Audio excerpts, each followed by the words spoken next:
নমস্কার বন্ধুরা, সোমা কুকসের সবাইকে স্বাগত জানিয়ে আজকে চলে এসেছি একটি শাকের রেসিপি নিয়ে। তবে চলুন আমি কি শাক রান্না করব সেটাই আমি আপনাদের সাথে শেয়ার করব। এখানে দেখতে পাচ্ছেন এগুলি হচ্ছে বাবুরি শাক। এই বাবুরি শাকটা কিন্তু শরীরের জন্য খুবই উপকারী একটা শাক। আর এই শাকের গন্ধটা খুব সুন্দর হয়, একটা রান্না করার পর গন্ধটা খুবই দারুণ লাগে।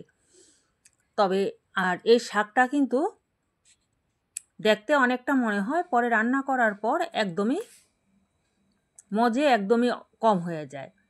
শাকগুলোকে কেটে বেছে নিয়েছি। এখানে নিয়েছি ছোট সাইজের একটা বেগুন, টুকরো করে কেটে নিয়েছি। আর নিয়েছি সামান্য একটু আদা, একটু জল দিয়ে আমি পেস্ট করে নিয়েছি।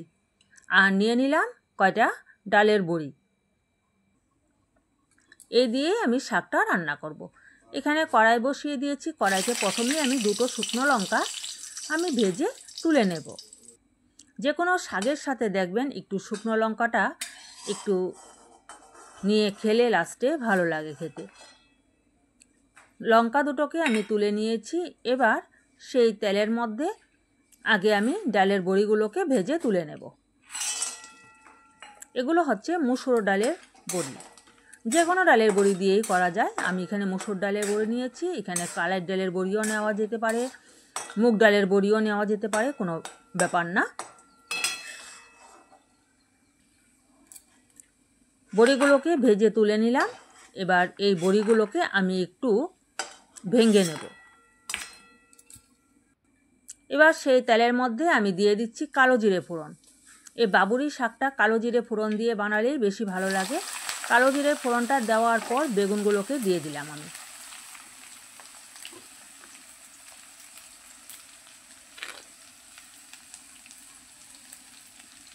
দিয়ে দিয়েছি আমি পরিমাণ মতো লবণ আর সামান্য একটু হলুদ গুঁড়ো।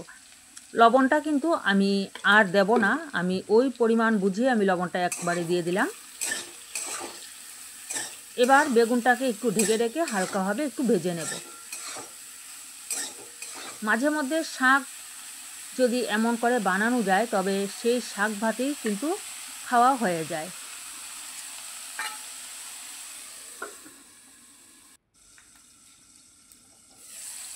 কিছুক্ষণ সময় আমি এটাকে ঢাকা দিয়ে দিয়ে আমি ভেজে নিয়েছি। এবার দিয়ে দিলাম দুটো কাঁচা লঙ্কা কুচি করে কেটে। বেগুনগুলো আমার সেদ্ধ হয়ে গেছে আর সুন্দর ভাজাও হয়ে গেছে। এবার আগে থেকে কেটে বেছে নেওয়া যে শাকগুলো, সেই শাকগুলো আমি দিয়ে দিলাম এখানে। এবার কিন্তু শাকের থেকে প্রচুর জল বেরিয়ে আসবে।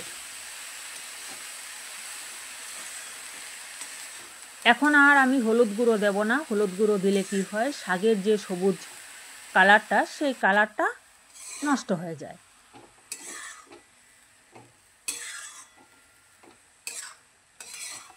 ভালো করে নেড়ে চেড়ে নিলাম। দেখুন নাড়াচাড়া করতে করতে কিন্তু ওর গায়ের থেকে জল বেরিয়ে আসছে, যেহেতু বেগুনের মধ্যে লবণ দেওয়া ছিল এখানে। কিছুক্ষণ নেড়ে চেড়ে নেওয়ার পর, আর এই শাকটা রান্না করতে বেশিক্ষণ সময় লাগে না। জলটা যেহেতু বেরিয়ে পড়েছে সেই জন্য আমি যে ডালের বড়িগুলোকে ভেজে রেখেছিলাম সেগুলো একটু হাতে ভেঙে আমি দিয়ে দিলাম কেন, ডালের বড়িটা একটু আগে দিলাম, যার কারণে যে জলটা যে বেরিয়ে আসছে সেই জলটা টেনে আসবে এখন ডালের বড়ির মধ্যে।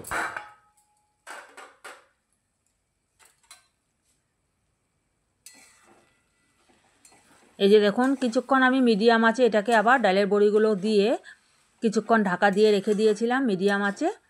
এবার কিন্তু শাকটা আমার হয়ে গেছে আর খুব সুন্দর একটা গন্ধ বের হয়েছে, যেটা আপনারা পাচ্ছেন না। এখানে আমি যে আদা বাটাটা করে রেখেছিলাম সেই আদা বাটাটা একটু জলের সাথে আমি দিয়ে দিলাম এখানে। দিয়ে আদা বাটাটা দেওয়ার পর আর বেশিক্ষণ না, একটু নেড়ে মিক্স করে আমি নামিয়ে নেব। তবে তৈরি হয়ে গেল আজকের আমার এই বাবুরি শাকের রেসিপি। তবে কেমন লাগলো বন্ধুরা আমার আজকের এই রান্নার রেসিপিটা?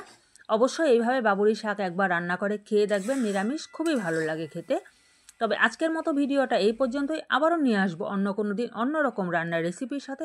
ততক্ষণের জন্য আপনারা সবাই ভালো থাকবেন, সুস্থ থাকবেন। Bye bye.